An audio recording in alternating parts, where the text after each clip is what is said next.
There once was a tourist from Kansas, wide-eyed in old London town, who wandered into a pub called the Smiling Crown. He ordered the full English breakfast, piled high like a dare, beans simmering with menace, glistening everywhere. The bartender whispered softly, "Careful, mate, those beans'll talk." But our hero dug right in with the confidence of a man who never met regret. He washed it down with Yorkshire teeth, oh blimey, that was nice. But deep inside his stomach, the beans began to splice. A chemical reaction brewed like a potion gone all wrong, the kind of boiling pressure measured only in megatons per prawn.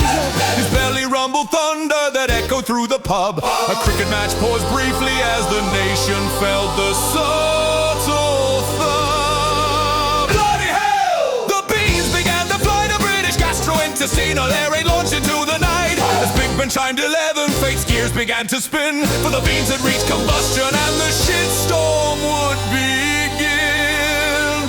Londoners would later call it the baked bean bombardment of Big Ben.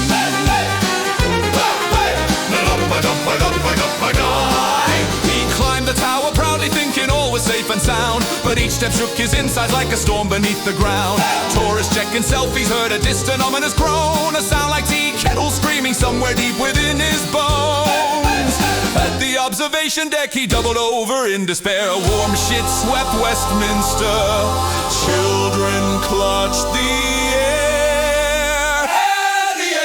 A guard dropped his umbrella, a beefeater whispered sweet St. George. A double-decker bus screeched loud as pigeons fled in hordes. The Thames rippled violently from the horrible shitquake. Even the Queen's Guard blinked once, a sign of the magnitude at stake. Bloody hell! He released the shit typhoon. A shockwave shook St. James Park and nearly hit the moon. Big Ben rang 12 in horror. A shit slammed every door. Brits clung to lampposts yelling, "Please no more, you maniac, no more!"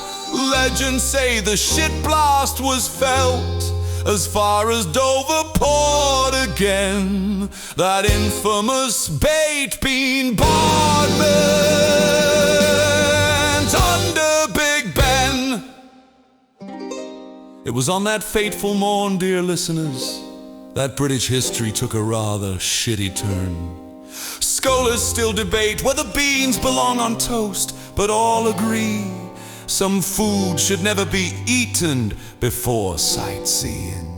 They carried him off gently like a knight fallen in shame. Paramedics muttered quietly, "These Yanks are all the same." And now the pub hangs a warning sign, written shaky by the staff, "For the love of the crown and country, limit beans to half." Bloody hell! Bloody hell! A moment etched in law. The day a tourist weaponized the English breakfast core. Though London has recovered and the shitstorm calmed again, never forget the baked bean bombardment under Big Ben. Ba-da-ba-dum, ba-da-ba-da-ba.